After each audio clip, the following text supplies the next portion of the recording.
I had already been thinking something new was on the horizon for me, but that was what it was like. So the first thing I did was I thought, what do I need to do? Because at that time, I didn't really have any mentors that could give me guidance specifically on literally going from one huge career that I had done all my life into a completely different career and how to do that successfully. So I had to figure it a lot out on my own.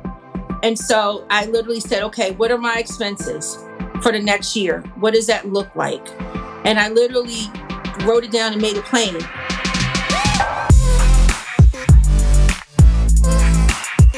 Hey, good afternoon. Welcome to the Color of Money podcast. I'm your host today, Emerick Peace. I have my co-hosts, Julia Lachey and Daniel Dixon. And today, our guest is none other than the incomparable Amber Noble.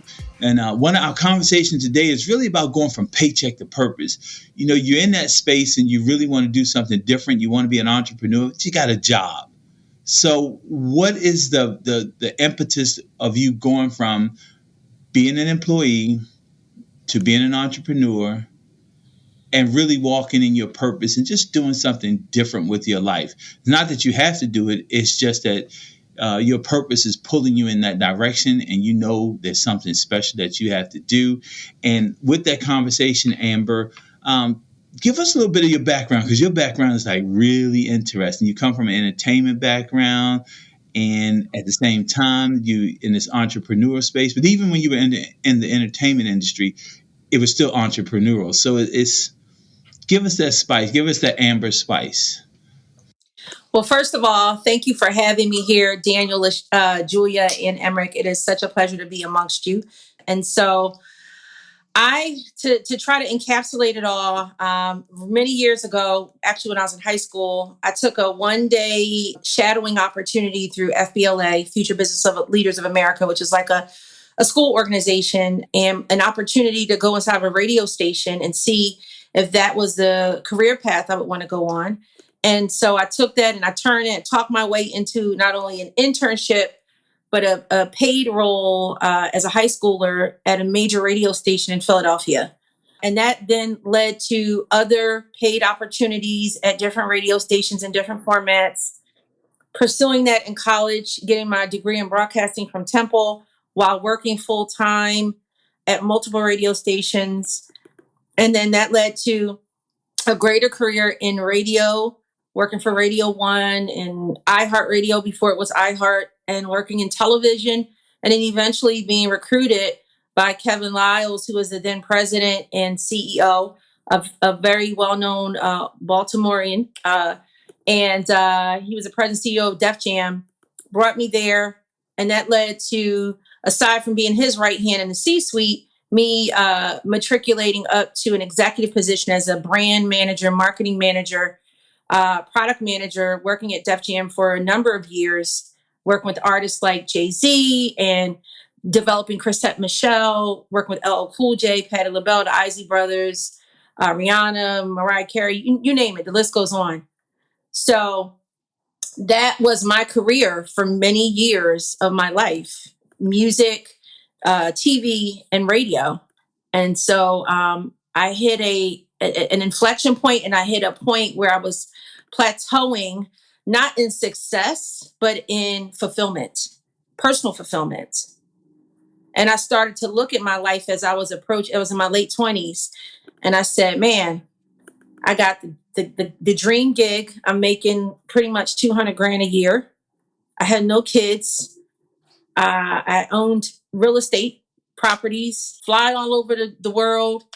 Can have fringe benefits with the Amex for work, the corporate card, and all this jazz, and God knows who you can think of. But I really started to reflect, and I said, well, what's my next? Am I happy? Is this really satisfying? Do I want to die childless? Do I want to be alone? And so I started to look at what I saw my future to be. So when you had that conversation, you said, do I want to die childless? Do I want to die alone? So what you're saying is the rigors of that position, the perks and the position was great, However, the rigors of that did not foster a long-term relationship or anything that you could just plant your roots and say, I'm going to be here doing this because I can spend time at home. Kind of sort of like that. Yeah, to a great extent, and it might sound rather dramatic, but really it's not. Because if you Right. look at the entertainment industry, especially as you ascend in the music industry, like you can be, just to be real, like keep it real with you, you can be a really successful high level man in music and have a beautiful wife at home supporting you, working or not, helping to you raise beautiful children. But a lot of times, if you look at the women in that industry or those industries, they oftentimes don't have they're not married a lot of times, or they don't have children because they have to be so devoted to the career.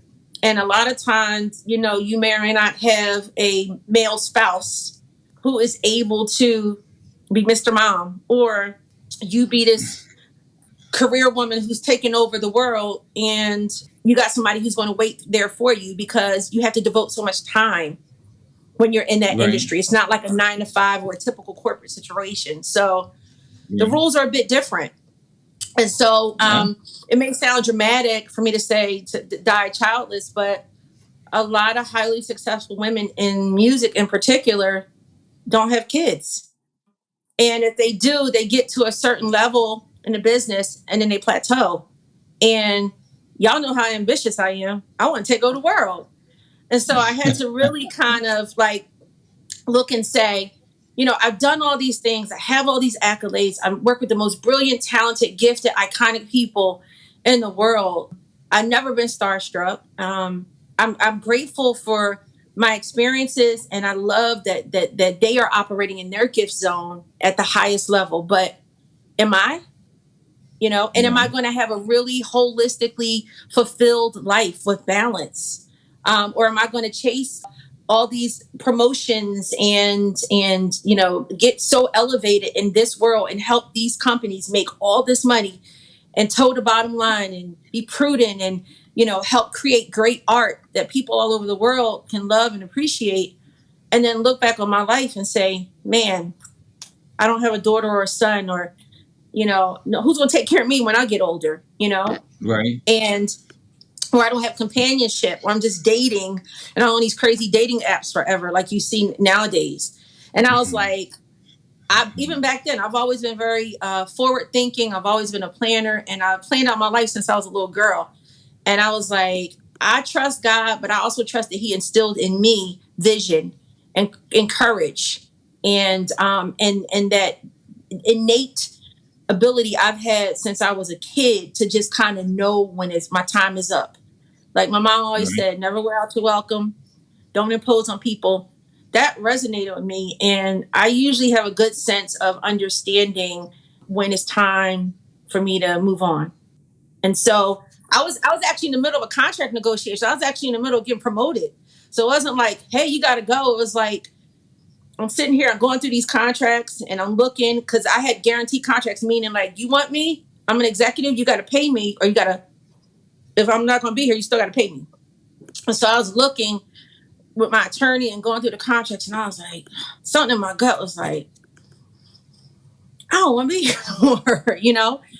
You have Right. leadership changes, regime changes, philosophy changes, and I was just like, do I really want to commit to another 2 to 5 years of this? And I was like, I'm good. And if Right. something just came So over me, and I was like, okay, it's go time. so in that space, right? In making that transition, it wasn't, you thought about it, however, it wasn't like at the top of your list of things. By the same token, you had to make a decision, and then you made that decision to just go straight entrepreneur. Am I correct? Straight entrepreneur into real estate. How does that really work? Even in college, I always had a side hustle. So I always, without getting into too much detail, I always manage talent, develop talent. People you see on TV right now, I helped develop like major careers and brands. And so I was doing that in the 90s, mid 90s, as a college student, like getting paid. And I took that side hustle, which was my business called Eye for Talent, turned it into a talent management company, worked with other people, wound up working with One of my partners is still Layla Ali. Layla and I, Emrick, I think met you Right. years ago before I even knew you were in real estate at a Essence Right. Festival or something, right? And All right. I was Layla Ali, retired, world-renowned boxer who's now into so many other things, authoring books, TV. She owns products. She speaks all over the world, etc. I was managing Layla Ali's career as my side hustle, which I turned into a six-figure business when I met you. But I Right. had clients before her. So, yeah, it wasn't like I just up and just was like, oh, I'm going to leave and go to real estate. But what I did do, I decided not to renew my contract with Def Jam. I then parlayed that and went on to consult for like Motown Records and a couple other companies. Got a little, consulting check out of that. Took my side hustle business, Eye for Talent, management and consulting, and I was still working with clients on that. I saved up 6 months of my income for my Def Jam monies, and I was always good with my money. And then I got into real estate. I got licensed on August 10th, 2007, in the middle of the recession, not even like correlating, like, maybe this might not be the best time to get a real estate license because we're having a real estate bubble right now.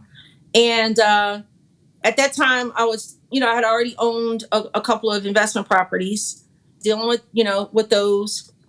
And I said, listen, I need a greater sense of purpose. I still loved helping people, connecting people, bringing things together, seeing big ideas take shape. But there were other things that I was not able to do in the entertainment industry that being in real estate and turning it into a real thriving career afforded me the opportunity to. I'm so passionate about the plight of people from marginalized communities, especially of Black heritage, my own, being renters. That always like disturbed me, that they were only renters on one side of my family. And just figuring out how do we dig ourselves out of that. And I saw so many other people and I said, I want to be able to take this side hustle of real estate, of being a landlord and an investor, and all this business how I had from a different career, my ability to be an effective communicator and a big thinker and a doer. And I want to figure out, how can I help more people? How can I help my people? How can I help change the trajectory in my own family and help other people change the trajectory in their own families? And that Okay. was really that was the impetus for me saying, out of all the things I could have left that cushy career with, that dream job, I could have done those so many things. Coca-Cola, I could have gone to all of these major, companies, Kraft, whatever, and took my marketing background there. And I said, nah, I have a greater purpose. And how do I align the things that I'm most interested in and to serve that purpose? Mm. Okay. Well, let me ask you this, Amber. So you talk about leaving what you call a cushy job, and you had a decent income, but you had a passion for helping, and you had a greater purpose. So leaving a paycheck and going into real estate, most people don't. I mean, this is not a place where you get paid on Friday, right? So how did you make the transition from actually being at a job that was giving you a check and being a full-time entrepreneur? I understand you had hustles on the side, but hustle on the side ain't the same as I got to make the mortgage today, right? Like, so what was that transition actually like? Yeah, so that transition was, exactly that. It took planning. Like I said, it wasn't like I just woke up one day and was like, oh, I'm going to just leave my job. It took, I knew when they said to me, hey, you know what, your contract's coming up. We would like to keep you, and let's talk about your next few years. That was sort of the light bulb moment for me. It was like, that got me thinking, like, I had already been thinking something new was on the horizon for me, but that was what it was like. So the first thing I did was I thought, what do I need to do? Because at that time, I didn't really have any mentors that could give me guidance specifically on literally going from one huge career that I had done all my life into a completely different career and how to do that successfully. So I had to figure it a lot out on my own. And so I literally said, okay, what are my expenses for the next year? What does that look like? And I literally wrote it down and made it plain. okay, I need at least 6 months of liquidity to be able to make sure I can take care of all of my living expenses as well as any like ancillary stuff that I had. So I started stacking my money. Like I said, I've always been a good saver, but I started being even more purposeful and intentional about putting that money away. The money I was making from my side hustles was peanuts. I just put all of that away to make sure I had a cushion, keep my taxes right, and I had enough to get me through because my research on real estate is that most real estate agents don't make a ton of money off the rip. And once I figured out, hey, you're starting this in a recession, you may not make a ton of money. Even more so, I was like, you know what? I need some real cushion here because this could be a rocky ride. So, like, about how much cushion? I mean, I know I'm getting specific, but I know Right. that there's Yeah, I somebody was listening. thinking the same Yeah, thing. there's somebody listening right now that's like, I want to make this transition, and you saying a Right. cushion, but like, what's a cushion? Well, so for me at the time, my bills were about 6,000 a month. So I saved like 60 grand. So for anybody who's looking for a template, whatever 6 months of your living expenses is or are, then that's what you need. Yours might be $1,000 a month. Yours might be two. I saved $60,000 at the time because my bills together was 6 grand back in 2007. So I had 60 grand and I kept my credit good too and didn't max out my credit cards. I made sure that I paid off as much of my credit cards as I could. So any event that I needed to parlay, into something else where I got in a jam, I had my credit good and my credit lines clear because I wasn't always in that position. I remember going to college and starting, and you go to college, they got the little tables out front. They're giving everybody a credit card. You get one like Oprah. And they don't say to you, oh, you got to pay these joints back. You know what I mean? So I had paid all that off and gotten through that. So 60 grand for me was what it was. Well, Amber, how do you made the transition, then the market collapsed, things got really weird. How did you not go back? And I think there's a lot of agents I feel like that are new that have this misconception that it's going to be easier. Then they get in and they get punched in the face, and then they go back to their part-time job or whatnot. You had so much success in the other career. How did you stay active in real estate and not just run back to where comfort was? That's a great question, Daniel. I mean, there were many moments, especially, being totally transparent. I was at the time doing business. I was licensed in New Jersey first. And I didn't really have any family in Jersey. I didn't have a lot of cultural connection. I was in an area served areas of Jersey and central Jersey where there were not a lot of people from my cultural background. And a lot of the buyers and sellers oftentimes weren't accustomed to necessarily dealing with agents that were not from their own community. And so I had to really find these points of intersection and really get creative to connect with folks because getting business was hard. But I figured it out and I pushed through and I went so hard because I said, if I can go hard for all of these celebrities and helping these major companies that are worth billions, then I need to go hard like that for myself. So it took a lot of prayer. It took a lot of reading and just learn. Any book I could get my hands on about real estate, I read it. Any book What were they? You like to have book recommendations. Well, one of the books was MREA, Millionaire Real Estate Agent. That was actually a great motivator for me because it gave me something to aspire to, right? In my career, I probably read MREA twice. And there are other like just different books about not being a realtor per se, but just how to make money in real estate. One of the books that has really been pivotal for me is this one right here, Multiple Streams of Income, Robert G. Allen. This book changed my life during that time and figuring out not how to go back. This book right here just gave me so much hope. I love you saying that because I think one of the things I tell a lot of agents right now is this is truly the best time to be in real estate because you're going to learn a lot of the fundamentals. You're going to get punched in the face. You're going to have a lot of triumph and a lot of just pain, but this is going to turn. And once it turns, you're going to appreciate the ride up so much more than a lot of these people that got licensed over the last few years that are having success.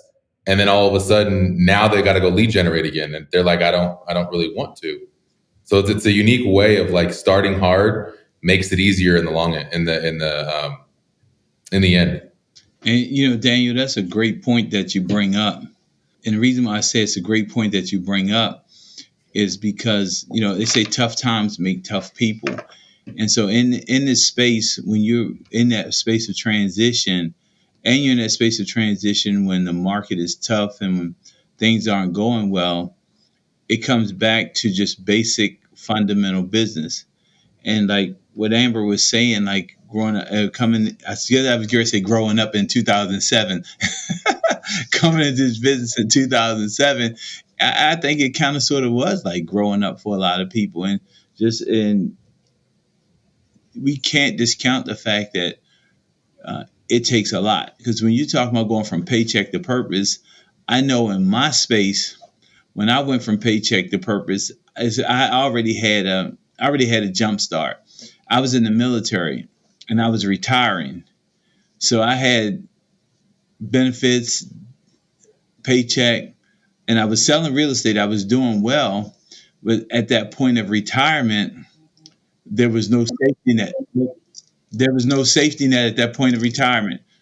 At that point of paycheck, at that point of retirement, there was no paycheck. And so I get that whole idea of from paycheck to purpose. And I didn't want to go back and get another job once I retired because I'd been working for the military for 20 years. I knew I did not want another boss. And so like what Amber was saying, you coming into that space and you have to be prepared to move into that space. So Amber, I think that, you starting in 2007 where you had to go through the pain and the challenge of the industry and fight through it, it's almost a better opportunity for a sustained, successful real estate career. And I tell a lot of the agents that are coming into the business now that this is the best time to be an agent because you're going to learn all the fundamental ways to achieve success in this industry. And it's going to be difficult versus what we've been through over the last 2 or 3 years where agents have been making money without having to lead generate or do the hard things. And so by coming in now or by starting in 07, it's almost like it primed you to have a successful career in real estate versus coming in, let's say in 05 or 06, and then catch it on the wave up and print money and not really have to grind. Yeah, no, I agree. I mean, this is, 2023, they said it was going to be the Jordan year, right? It was like the Manute Bowl year. So it was, I would say that if you are an agent in the past, 12 months to 24 months, to me, it is as close to equivalent as when I got licensed in 2007, 16 years ago. And one of the things I've always tried to do in my life is take things that maybe other people see as negatives and figure out how can I see the good and the positivity in it. And that's what I learned to do getting my license in 07. I realized that actually it was a blessing from God that I got licensed in because I was battle tested. If I would have come into business when it was easy and sweet, I would not have been the listing machine that I became. I wouldn't have been the dynamite buyer's agent I was. I wouldn't have been the script champion, that I taught myself how to do. You might have been back at Def Jams, right? Or somewhere. Right. But it really, being in a business at a tough time really molds you to really be battle tested. And you can make it in any market. So don't look at it as a bad thing. It's a good thing. Be grateful because you're really earning your keep here in this market. And just do other things that are going to make you successful. Be time block. Be systematic. Be learning based. Legion. And don't be a secret agent, right? Don't be a secret agent. Those are the things, just a few of the fundamentals that I know I learned back in 07. And I made sure that, because I was a marketer too by trade. So I'm like, look, I'm going to promote myself like, before Beyonce, she's Destiny's Child. I'm going to promote myself like she's like on Destiny's Child, like on Jay-Z and all these other people, and just get in people's faces. And that also helped me break down some of the cultural barrier that I had, not having a real cultural base at that time in the areas I was serving. As I moved my business to PA, because I'm from Philly, from Philadelphia, I was able to make more cultural connections, and it was easier in that regard. But then I also had the challenge of a lot of people from my community not necessarily having the means to acquire real estate as much. So then I tapped more into my purpose of like, how can I show them the way? Mm. So when you talk about that, right, and we had that conversation about purpose, when those tough times come, you understood what your purpose was. You understood what your assignment was, and I understand it made it a little more difficult to pursue it. But however, when your purpose is your purpose, you persist without exception. And so in that tough time, pushing through that, and now you fast forward to today, what does Amber's role in real estate look like today? So today, I am an agent. I do, fairly well. Last year, I did close to 14 million in units, and I was able to serve and help 25 different sets of people, which really amounted to about over 50 people. And I impacted them in that way in terms of helping them build wealth through the acquisition and transfer of real estate. And that was really great. And for the past 3.5 years, I've been a broker of record for two brokerages that do about $2.5 billion cumulatively. And I've helped to grow that division to about 105 agents. So there's been about 800 agents, and 105 of them have New Jersey licenses. And I've been their New Jersey broker of record, and teaching and training and mentoring and agents and helping them problem solve every single day while also running my own business. And so I still own rental properties, investment properties, and I'm always acquiring those and looking for opportunities, and also looking for opportunities to turn my tenants into owners. I don't want people to rent from me forever. And I tell them that up front.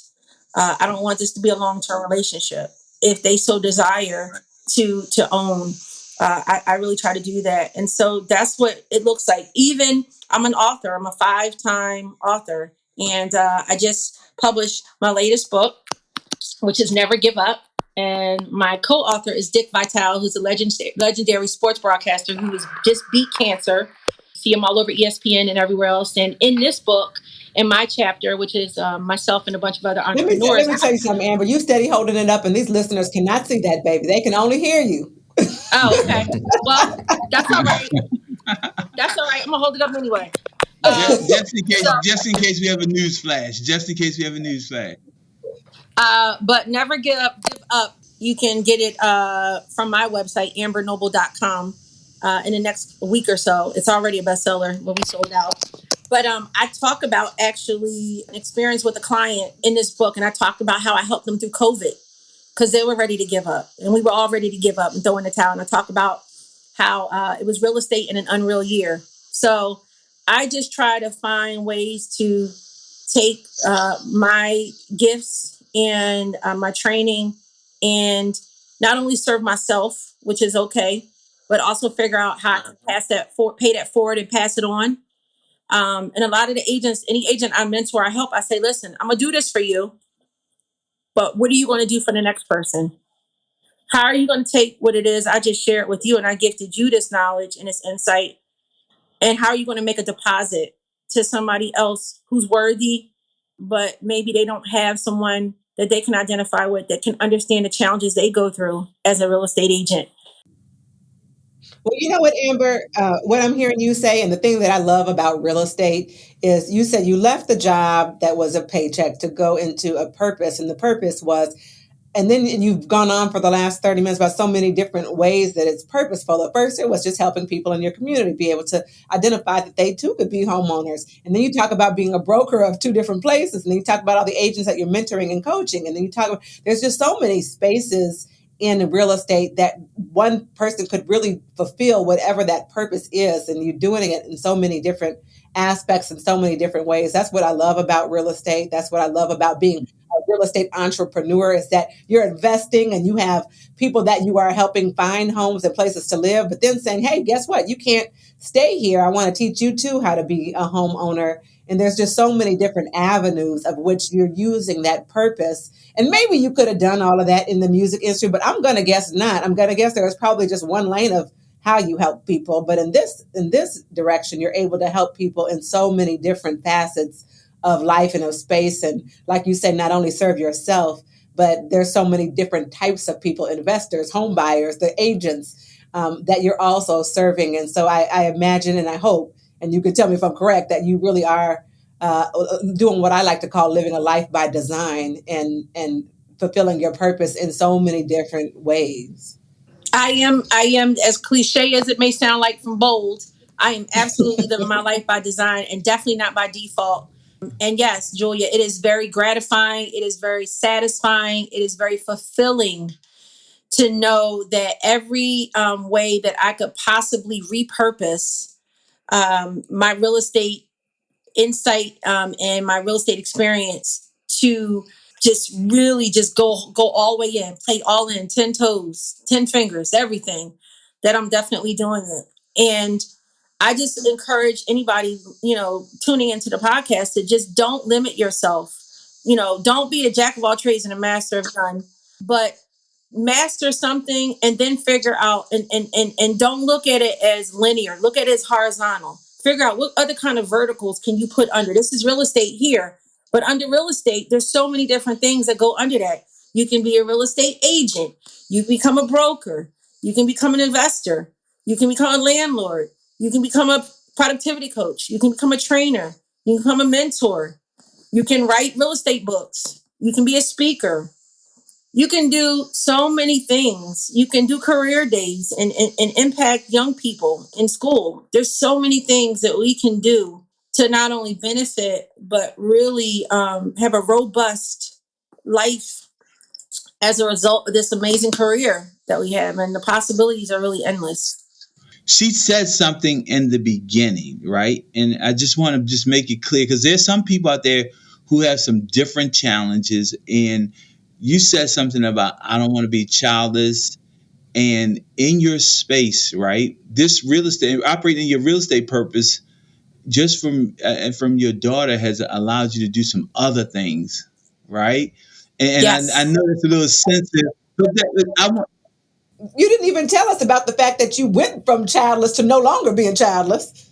Right, yeah, I and know. that's what I'm coming back to because I know I know in your purpose that was really big, and this whole purpose thing has encapsulated that relationship with your daughter and your ability, and I believe that's another part of this story that somebody has to hear because just give us the 10,000-foot version because I know you could take that story for 2 hours. So give us No, that we won't. story. Go ahead. We won't Okay. take it for 2 hours, but what I'll tell you is I did fulfill that purpose. I got married and I got engaged, and then I got actually I was engaged when I made the decision to choose a different path, and he was supported me my idea of that. I got married, and I had a beautiful, beautiful daughter named Leah, and Leah is now 11. She'll be 12 in March. I was married for 15 years. I did eventually get divorced, which is okay because we were amicable. But thankfully, I made a great choice in partner. So I have an amazing co-parent. I have a brilliant, beautiful, creative daughter who is charismatic and all these things I couldn't even begin to tell you. And she also has a superpower of autism. And Leah's autism gift has just affected me in such an extraordinary way. And again, part of my purpose with real estate is I try to also support families who are special needs families because I am a special need parent. And it has also taught me love and patience on a higher level, which has bled into my business and how I deal with people and meeting people where they are in life. Because I already was like that anyway, but Leah, being on a spectrum, also taught me that everybody learns differently, everybody develops differently, even in real estate. And we got to meet people.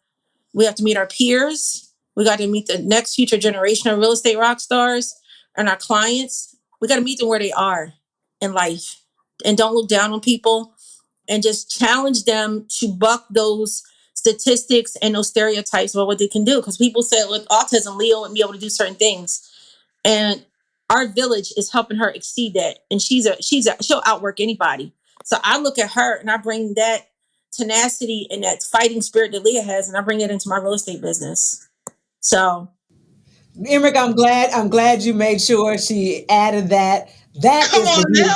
That is the beautiful thing we needed. You right. That's why you add some value. That's why you are in charge, Unc. That you. I just add some value. I'm more than just the wisdom of gray hair and a handsome face. I add some value to this thing. I'm glad you shared that, Amber. Thank you for sharing that story with us. Now, on that note, Amber, are we wrapping it up on that note? That was a good note. Yes, ma'am. I'm following your direction, ma'am. Amber, last words. One thing you want the audience to leave with today. The one thing I want the audience to leave with is title of my book, Never Give Up. Never Give Up. And you can find it in the show notes. You said we can find it on your website. What's the website address, Amber? Yeah, so when this comes up, my site will be up. It'll be ambernoble.com, www.ambernoble.com. You go there now, you're not going to see it, but you will by the time this comes up. But just never give up. Never give up on your dreams and never give up on what's possible, because it's all possible. Just got to figure it out. And that is a beautiful place. So, paycheck the purpose. Find your purpose. Everybody has a purpose. Everybody has a space. Thank you so much, Amber, for being our guest. On behalf of myself, my co-host, Julia Lachey, my other co-host, Daniel Dixon, please tune in to us on a regular basis on the Color of Money podcast. We're always here every week, something special, somebody special, a special conversation. Stay tuned in. Have a wonderful, wonderful day. Follow the Color of Money podcast today and get notified when new episodes are released weekly. Be part of this transformative listening experience. This podcast is for general informational purposes only. The views, thoughts, and opinions of the guest represent those of the guest and not KWRI and its affiliates, and should not be construed as financial, economic, legal, tax, or other advice. This podcast is provided without any warranty or guarantee of its accuracy, completeness, timeliness, or results from using the information.